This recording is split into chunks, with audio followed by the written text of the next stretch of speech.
I spent $847 last summer on container plants that looked gorgeous at the garden center, but turned into complete disasters on my patio.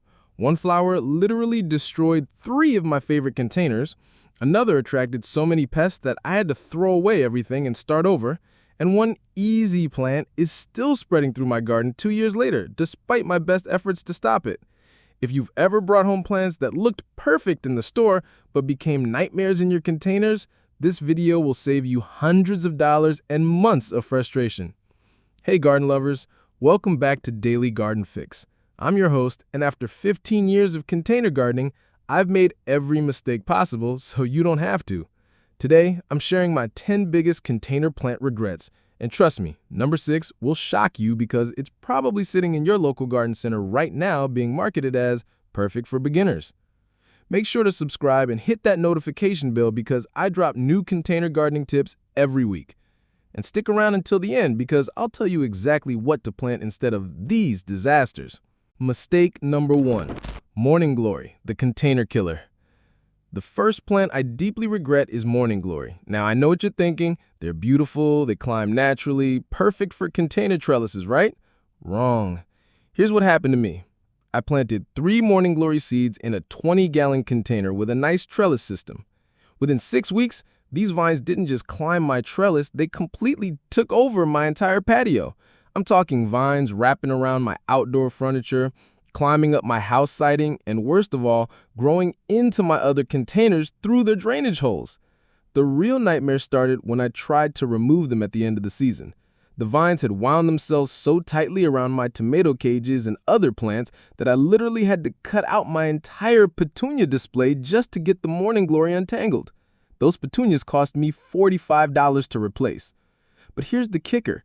Even after I thought I'd removed everything, Morning Glory kept coming back. Why?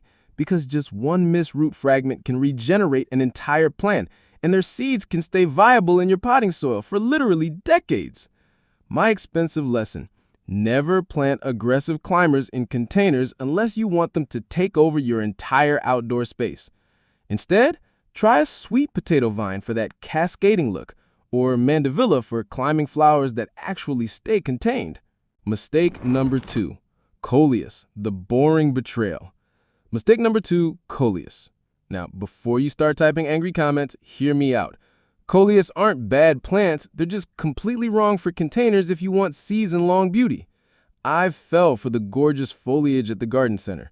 Those deep purples, bright chartreuse, and stunning color combinations looked perfect for my shade containers. The garden center employee even told me they were perfect for beginners and maintenance-free.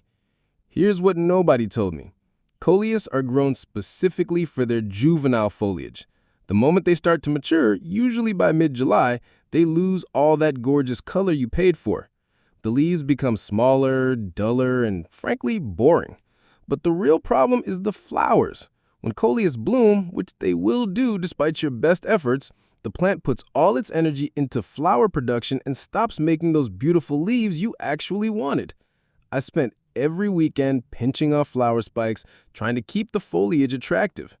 Even worse, once Coleus plants get leggy, and they will, cutting them back means you're left with bare stems for weeks while they regrow.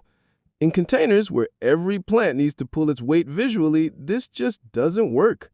I spent $120 on premium Coleus varieties that looked amazing for maybe 8 weeks, then became maintenance headaches for the rest of the season. The better choice?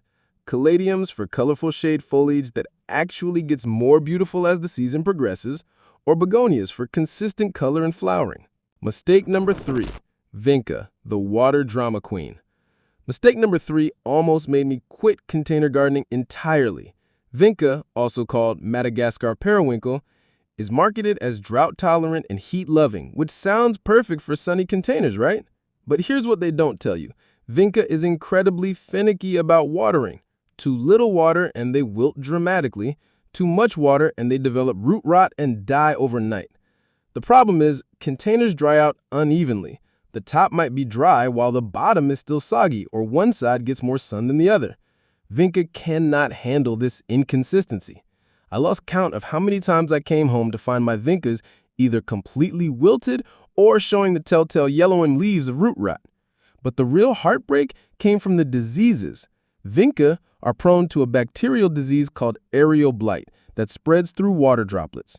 One infected plant in a container means the entire container is doomed. The disease spreads so fast that healthy plants can be dead within 48 hours. I learned this the hard way when I lost 4 large mixed containers in one weekend. That's $200 in plants and premium potting soil down the drain. The replacement I wish I'd chosen? Portulaca for drought tolerance with way more forgiveness, or zinnia for reliable sun-loving flowers that actually get better with heat. Mistake number 4, impatience, the water bill nightmare. Let's talk about mistake number 4, impatience. Yes, they're beautiful. Yes, they bloom nonstop, but they're absolute water addicts that will drain your patience and your wallet. During my first year of serious container gardening, I had 12 large containers filled with impatiens. They looked stunning until I got my first summer water bill. These plants were costing me an extra $40 per month just in water usage because they need constant moisture. Miss one watering, and I mean one, and you come home to completely collapsed plants that look like they're dying. The dramatic wilting is heartbreaking, especially when you've invested in premium varieties. But the real disaster came when downy mildew hit. This devastating disease wiped out impatiens nationwide a few years ago, and container gardens were hit especially hard because the confined space and frequent watering created perfect conditions for the fungus to spread. I lost 8 containers to downy mildew in 1 week. But here's the part that really stung. I couldn't just replant. The disease stays in the soil, so I had to throw away all that expensive potting soil and start completely over. That single disease outbreak cost me $180 in plants and soil replacement. The lesson? High-maintenance plants become exponentially more problematic in containers where they can't spread their roots to find their own water. Try New Guinea impatiens instead. They're more drought-tolerant and disease-resistant. Or go with begonias for similar color impact with half the drama. Mistake number 5, mint, the great escape artist. Mistake number 5 is still haunting my garden 3 years later. Any type of mint in containers. I thought I was being smart by planting chocolate mint in a container to keep it controlled. The fragrant leaves and pretty purple flowers seemed perfect for my herb collection. What I didn't realize is that mint doesn't just grow in containers, it escapes from them. Within 1 season, I had mint sprouting in containers across my entire patio. How? The runners found every drainage hole, every crack, every tiny gap. Mint sends out underground stems called rhizomes that can travel several feet from the parent plant. I tried everything: barriers, elevated containers, even containers inside containers. Nothing worked. Mint is like water. It finds a way. The breaking point came when mint started appearing in my indoor houseplants. Apparently, some rhizomes had made it into my potting soil supplies, and I was unknowingly spreading mint to every new container I planted. 3 years later, I'm still finding mint sprouts in the strangest places. Last month, I found mint growing in my rain gutter. I honestly have no idea how it got there, but at this point, I'm convinced mint has achieved sentience in his plotting world dominion. If you want to grow mint, do it indoors in a completely contained system, or accept that your entire outdoor space will eventually become a mint plantation. For container herb gardens, try oregano, thyme, or sage. They give you aromatic herbs without the invasion. Mistake number 6. Marigolds, the pest magnet myth. Here's mistake number 6, and this one will probably surprise you. Marigolds. Yes, they say they repel pests. Yes, they're supposed to be foolproof. Yes, your grandmother probably swore by them. But in containers, marigolds can become absolute pest magnets. The problem is spider mites. These microscopic pests love the hot, dry conditions that containers create, and they absolutely love marigolds. I first noticed fine webbing on my marigold leaves, then the characteristic stippling damage as the mites fed. But spider mites don't stay put. They spread to every plant in your container display. My petunias, my herbs, and even my vegetables became infested. Fighting spider mites in a container garden is like trying to stop a wildfire with a squirt gun. The treatment options are limited and expensive. Miticides can cost $25 to $40 per bottle, and you need multiple applications. Beneficial insects don't work well in containers because there's nowhere for them to establish populations. I spent over $150 fighting spider mites that summer, and some of my containers never fully recovered. The mites weakened the plants so badly that they couldn't withstand normal summer stress. The irony? I planted marigolds because I thought they would prevent pest problems, but they actually created the worst pest infestation I'd ever experienced. Better choices for reliable container flowers? Zinnia for similar colors without the pest issues, or celosia for unique textures and natural pest resistance. Mistake number 7. Nasturtiums, the aphid highway. Mistake number 7. Nasturtiums. These are supposed to be companion plants that help your garden, right? Wrong. In containers, nasturtiums become superhighways for aphids to spread throughout your entire collection. Nasturtiums naturally attract aphids. It's actually one of their supposed benefits as a trap crop in large gardens. But in containers where everything is close together, this becomes a disaster. My nasturtiums didn't trap the aphids, they bred them and then launched them at everything else.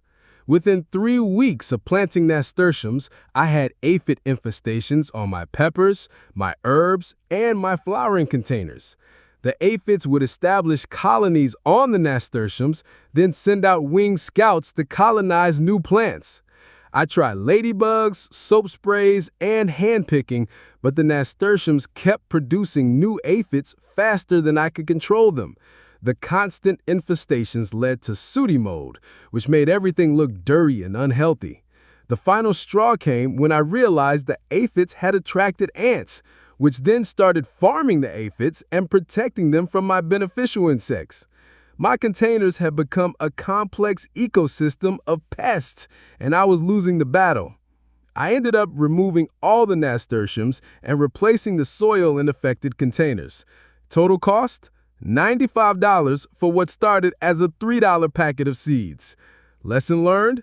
Trap props only work when they're isolated from the plants you're trying to protect. Mistake number 8. Petunias, the mid-season quitters. My final regret, traditional petunias. These are everywhere in garden centers and they start out looking absolutely gorgeous in containers. The problem is they completely fall apart by midsummer. Petunias get leggy and ugly as temperatures rise. By July, what started as full flowering containers become sparse, stretched out messes with flowers only at the tips of long, bare stems. The contrast between early season beauty and midsummer ugliness is heartbreaking. But the real problem is maintenance. Petunias are incredibly sticky to handle. They leave a resin on your hands that's almost impossible to wash off. Every deadheading session becomes an ordeal. They're also weather babies. Heavy rain turns the flowers to mush. Wind shreds the delicate petals. Even morning dew can cause flower collapse in humid conditions. For container gardeners who want reliable performance, petunias are just too sensitive. I spent 3 summers fighting with petunias, constantly trying to keep them looking decent through cutting back, extra fertilizing, and obsessive deadheading. The time investment just wasn't worth it. The breakthrough came when I discovered Calibrachoa, million bells. They look similar to petunias but stay compact all season, handle weather better, and are much easier to maintain. Same visual impact, fraction of the hassle. Mistake number 9. Dusty Miller, the boring filler. Here's mistake number 9, and this one surprised me because Dusty Miller is everywhere in container displays. Those silvery, fuzzy leaves look so elegant at the garden center, and they're supposed to be the perfect filler plant to make colorful flowers pop. The reality? Dusty Miller makes container displays look washed out and lifeless. The silvery foliage photographs well, which is why you see it in every garden magazine, but in real life, it creates a dull gray effect that actually drains vibrancy from your colorful flowers. But here's the bigger problem. Those fuzzy leaves are pest magnets. Spider mites and aphids love to hide in the textured foliage, and the fuzzy surface makes them incredibly difficult to treat. You can't see the pests until the infestation is severe, and by then they've spread to everything else. I spent $65 on premium Dusty Miller varieties one season, thinking they'd elevate my containers. Instead, they make everything look bland and brought pest problems I'd never had before. When I removed them mid-season, the difference was dramatic. Suddenly, my containers look vibrant and alive again. The better choice? Silverleaf telechrysum for texture without the dullness, or sweet potato vine and chartreuse for neutral contrast that actually enhances other colors instead of competing with them. Mistake number 10, Lobelia, the heat casualty. My final regret is Lobelia, and this one broke my heart because they start out so incredibly beautiful. Those cascading trails of tiny blue, purple, or white flowers create the most gorgeous spillover effect from hanging baskets and container edges. The problem is, Lobelia are cool weather plants pretending to be summer annuals. They thrive in spring when temperatures are mild, creating these absolutely stunning displays that make you think you've mastered container gardening. Then, summer heat hits, and they completely collapse. By July, my beautiful trailing lobelia looked like dead brown spaghetti hanging from my containers. The contrast between spring beauty and summer ugliness is devastating. Even with twice daily watering and afternoon shade, they never recovered from heat stress.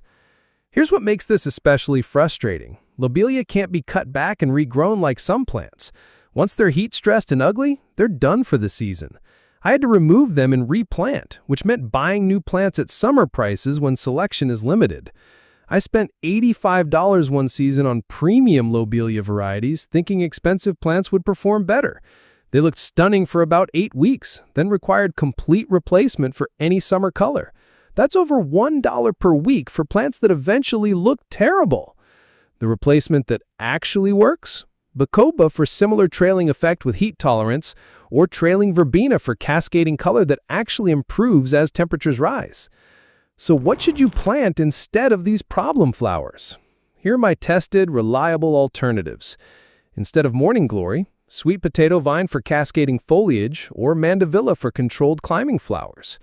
Instead of Coleus, caladiums for colorful shade leaves that improve with time, or begonias for consistent flowering. Instead of Vinca, portulaca for true drought tolerance, or zinnias for reliable sun performance. Instead of traditional impatiens, New Guinea impatiens, or begonias for lower maintenance shade color. Instead of mint, contained herbs like oregano, thyme, or sage that won't escape. Instead of marigolds, zinnias for similar colors without pest issues, or celosia for unique textures. Instead of nasturtiums, direct pest control methods rather than trap crops in close quarters. Instead of petunias, calibrachoa or bacopa for season-long beauty with minimal maintenance. Instead of dusty miller, silverleaf telechrysum for texture without the dullness, or chartreuse sweet potato vine for neutral contrast that actually enhances other colors instead of competing with them. Those 10 mistakes cost me over $950 and countless hours of frustration, but they taught me that successful container gardening isn't about growing everything, it's about growing the right things for your situation. The biggest lesson? Just because a plant works in the ground doesn't mean it will work in containers. Container gardening is a completely different environment with unique challenges, and your plant choices need to reflect that. If this video saved you from making these same expensive mistakes, smash that like button and share it with your fellow gardeners. Subscribe to Daily Garden Fix for more real-world container gardening advice, and hit that notification bell so you never miss our weekly tips. Next week, I'm sharing my top 12 foolproof container plants that have never let me down. Reliable, beautiful flowers that actually get better as the season progresses. You won't want to miss that one. What's been your biggest container gardening mistake? Drop a comment below and let me know. I might feature your experience in a future video. Remember, every mistake is a learning opportunity, and sharing our failures helps other gardeners succeed. Thanks for watching Daily Garden Fix, where we learn from real experiences to grow better gardens. Until next time, keep growing.